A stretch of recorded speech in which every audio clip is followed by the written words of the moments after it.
Good morning. Well, before we start, please excuse the dog barking. There seems to be a highly suspicious wild iris in the garden that the dogs have taken umbrage with and are having a good bark at.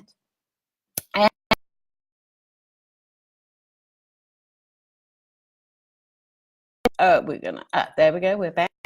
If you think this is funny, I'm just going to check if we are on the right network. We are on the right network, right. If you think this is funny, if you think this could also help somebody struggling with mental illness, please be sure to share the videos around. Hopefully it will make them better. It will definitely make me feel better because, as you know, my self-worth is entirely measured by the number of people who like my page. So maybe first a funny story to start the day, which is a really bad anxiety at all. Guns N' Roses are coming to Johannesburg next week, and Christopher and 4 of his friends will be going off there to watch it. And when I bought the tickets, in this group of kids there's 5 kids, 3 boys and 2 girls who hang out together. And when I bought the tickets, I could only get tickets a block of 3 and a block of 2.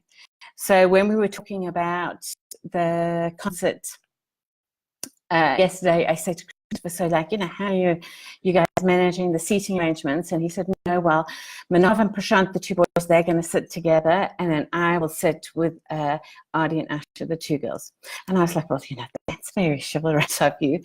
And he then started laughing at me. He was like, no, Mum, Asha's a black belt karate. I'll be safer with her.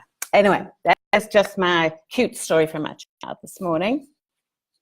What I really wanted to talk about is that one of the big symptoms that I have of anxiety is what they call rumination. So rumination is when after an event, I lie there at night and it goes round and round and round in my head with thoughts about what I could have said, what I should have said, what I would have said, things that people said to me that either hurt me, that I didn't attend to, or things that I've done that I feel guilty about, you know. So, you know, let me give you, like, you know, some of the examples, you know. Recently, I got in touch with a friend of mine, Sarah Clyde, it was called Socks whilst we were at school, who I went to school with. And in 1989, I borrowed a pair of 40 denier tights from her, which I did not return. And I know she thinks I am the weirdest human being on the planet, but actually this year I got hold of her and said, Socks, I'm really sorry, and I owe you a pair of tights. And, you know, next time I find myself on the same continent as you, I will definitely replace the tights. And she very sweetly informed me that there's kind of very thick tights, ribbed tights that were all the fashion, well, were part of the uniform at school and aren't really something that she wears a lot of these days. But there are other things. When Chris was about 5, he went to an extramural gym, you know, gymnastics program, and he was a naughty little shit, there's no doubt about it, but the trainer smacked him. And at the time I was so shocked. I just didn't do anything other than remove Chris from the situation. And I was thinking, it has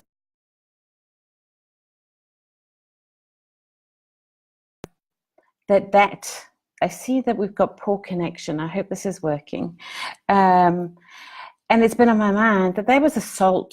Actually, that was an adult assaulting a child, and I should have laid a charge, but I didn't. And it's something that I feel like, so actually the message I sent to that man is, well, actually, you know, somebody might say, hey, you didn't do that, but actually I don't think you ever really understood. You don't get to hit kids, you know. Another one that I had is, you know, during my coach training, a boss of mine was also training to be a coach, and he had a practice coaching session with me. And one of the first rules of coaching sessions is privacy. And then after a private conversation in our coaching session, what I had said to him came out in a business meeting, and I never confronted him. And So I feel like, you know, it's something that it plays in my mind again and again. Why didn't I just go back and say, hey, dude, like, that wasn't cool. You know, you broke the rules. So I guess the really good news is, though, is that when I was thinking about it this morning, I know that there are hundreds and hundreds more examples like this that over the years I have ruminated over, that have freaked me out. The truth be told is that I can't remember a lot of them today, which I think means that the medication might be working. The other thing that makes me think that the medication might have begun to work is that the last few days, that I have been waking up, and what has been happening for the last 30 years, is that I would wake up and there'd be this kind of glorious 2 seconds of the day where the world was perfect, and then I'd remember, and this sick, deep, dark feeling of dread would churn in my tummy before I could get up and face the day. And I realized that sense of dread has dissipated. So that has to be good, right? So yay for meds, yay for the psychiatrist. In fact, I had 2 sessions with the psychiatrist today. One with Chris's that I then pop into the last 5 minutes when we actually talk about medication. So Chris has the therapy part script and what we need to go and get from the pharmacy. I attend that little bit, and then straight after that, Shannon and I have a joint session together. So if you guys have questions,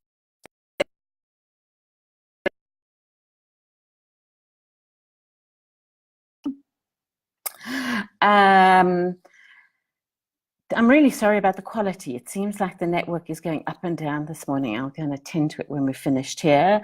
If you have questions that you would like a psychiatrist answered, I will take them with me. The main thing I want to find out from him is lots of people have been sending me, well, when I say lots of people, 2 people have sent me posts on what to do and how to help somebody who is having an anxiety attack. And when I look at what it says in those anxiety attacks, what that is describing is not at all how my anxiety feels to me. So in my mind, I think, oh no, but that's a panic attack, not an anxiety attack. But the truth is I don't know.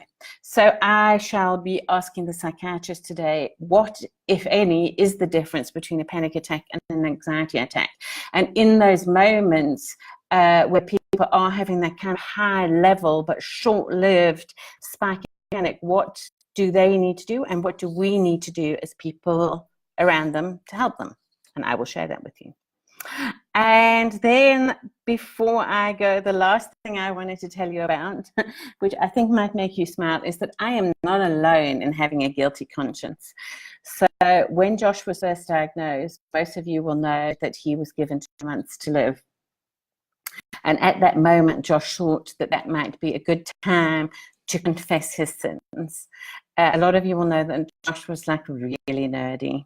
So Josh had 3 sins that he wanted to confess to me.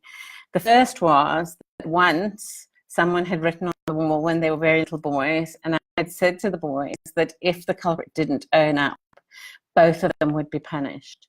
And Josh owned up. And then as he was dying, he told me that Chris had written on the walls, but he'd just taken the punishment because it felt like, you know, 2 punishments would be worse than 1 punishment, even if he was going to get it either way, which I thought felt really bad, but also thought was really funny. And the second was that when he was in grade R, he went into the toilets and a grade 7 was smoking and he didn't tell on. And the third one was that when Josh was in about grade 1, he had a kid who was much more worldly wise than him as a friend. It wasn't necessarily the best influence. And Joshua was actually suspended from school for 2 days because he was caught burning toilet rolls in the loo block of the school. And I remember thinking, like, why, Josh? Why would you do that? Like, you're a smart boy. Even you know, if you wanted to burn down the schools, there are better ways to do it. And on his kind of close to deathbed, he confessed to me that it was this other kid who had done that, but he didn't want to get his friend in trouble, so he took the punishment. So it seems like this need to worry about things for years and years and years afterwards, I passed down to my son. I think I passed it down to Chris too, but he doesn't talk about them as openly as Josh. But that is what I shall be asking the psychiatrist about. So that is the end for today. But let me remind you of 3 things. First thing, if you've got any questions that you want me to ask the psychiatrist, get them in quickly because I'm leaving in about half an hour. If you think it's funny, if you think it could help someone with mental illness, like, comment, share. That way, Facebook will get it onto other people's feeds. They will be able to watch it, and more importantly, more people will like my page, and then that will validate me as a human being. I will talk to you on Monday because I'm not anxious on weekends, obviously.